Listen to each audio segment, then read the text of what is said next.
Bienvenue à tous sur la chaîne. Aujourd'hui, nous allons aborder un sujet clé pour tous ceux qui sont en pleine recherche d'emploi, les erreurs à éviter pour maximiser vos chances d'être embauché. Chercher un emploi peut être une tâche ardue et souvent frustrante, surtout dans un marché du travail compétitif.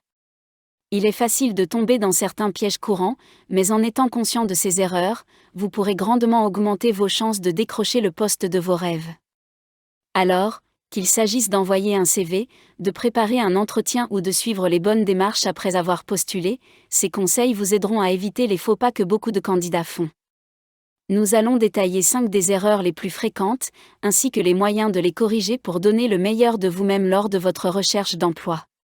C'est parti! La première erreur dont nous allons parler est de ne pas adapter votre CV et votre lettre de motivation pour chaque poste. C'est peut-être l'une des erreurs les plus répandues et pourtant l'une des plus faciles à éviter.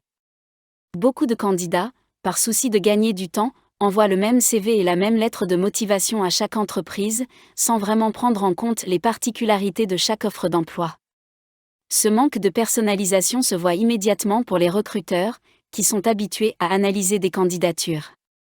Le CV et la lettre de motivation sont les premiers éléments que l'entreprise verra de vous, et il est important de faire une bonne impression dès le départ. Pour cela, il est essentiel d'adapter votre candidature en fonction des spécificités du poste. Par exemple, si l'offre met l'accent sur la capacité à travailler en équipe, assurez-vous que cette compétence soit bien mise en avant dans votre CV, accompagnée d'exemples concrets.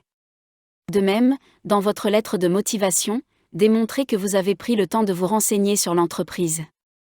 Parlez des projets ou des valeurs de l'entreprise qui vous intéressent et qui résonnent avec vos aspirations professionnelles.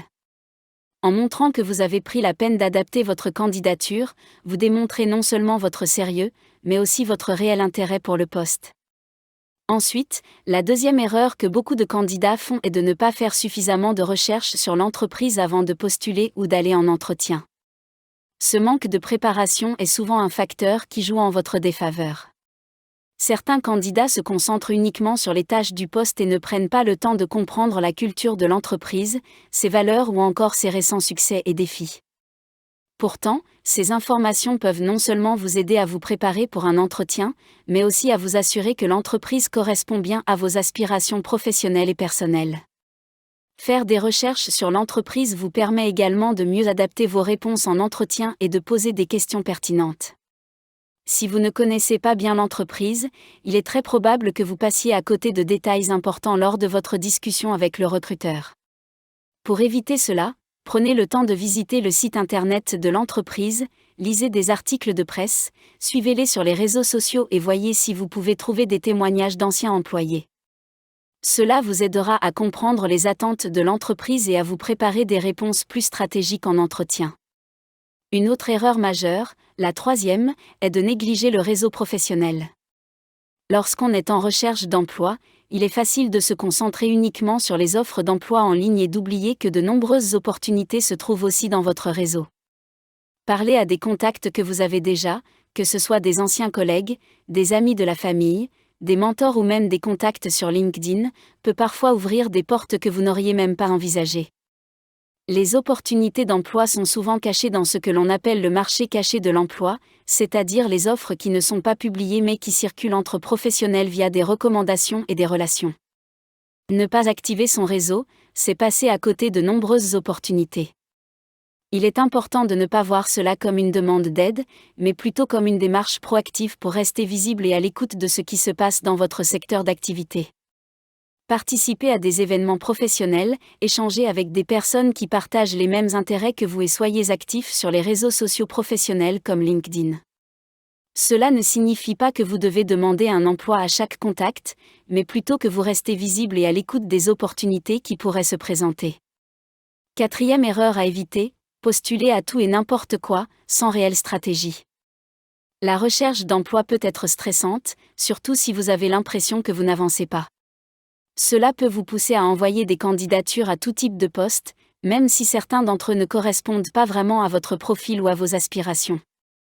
C'est une erreur, car cela peut rapidement entraîner de la fatigue et une perte de motivation, sans compter que postuler à des postes qui ne sont pas alignés avec vos compétences et objectifs peut donner l'impression aux recruteurs que vous n'êtes pas vraiment clair sur ce que vous recherchez. La clé est de rester stratégique et de postuler uniquement aux offres qui correspondent à vos compétences, vos expériences et vos objectifs professionnels. Il vaut mieux envoyer 5 candidatures bien ciblées, que vous avez pris le temps de personnaliser, plutôt que de postuler à 20 offres qui ne vous correspondent pas vraiment. Une candidature bien réfléchie a beaucoup plus de chances d'aboutir qu'une candidature envoyée à la va-vite, sans réelle adéquation entre le profil recherché et votre expérience. Enfin, la 5e erreur, souvent négligée, est de ne pas effectuer de suivi après une candidature ou un entretien. Beaucoup de candidats envoient leur CV ou passent un entretien, puis attendent simplement une réponse sans jamais reprendre contact. Pourtant, faire un suivi est essentiel pour montrer votre motivation et votre engagement. Un simple email de remerciement après un entretien, dans lequel vous réitérez votre intérêt pour le poste et remerciez le recruteur pour le temps qu'il vous a accordé, peut vraiment faire la différence. Cela montre que vous êtes organisé et que vous avez un véritable intérêt pour le poste. Si vous n'avez pas de nouvelles après un certain temps, il est également tout à fait approprié de relancer l'entreprise pour savoir où en est votre candidature. Attention, il ne s'agit pas de harceler le recruteur, mais simplement de montrer que vous êtes toujours intéressé et impliqué dans le processus. La relance peut aussi être l'occasion de rappeler certains points importants de l'entretien, ou de mentionner des détails que vous n'avez pas pu aborder lors de la rencontre. En résumé, réussir sa recherche d'emploi ne se limite pas à envoyer son CV et à espérer obtenir une réponse. Il faut faire preuve de stratégie, de réflexion et d'engagement à chaque étape du processus. Évitez de faire des erreurs comme ne pas personnaliser vos candidatures, ne pas faire de recherche sur l'entreprise, négliger votre réseau, postuler à tout et n'importe quoi sans stratégie, ou ne pas effectuer de suivi. En évitant ces 5 erreurs, vous augmenterez considérablement vos chances d'obtenir le poste que vous recherchez. Si cette vidéo vous a aidé à mieux comprendre les erreurs à éviter dans votre recherche d'emploi, n'hésitez pas à la liker et à vous abonner pour ne pas manquer nos prochains conseils en développement de carrière. Vous pouvez aussi nous partager vos expériences ou poser des questions en commentaire, et nous serons ravis d'y répondre. Merci d'avoir regardé, et à très bientôt pour une nouvelle vidéo.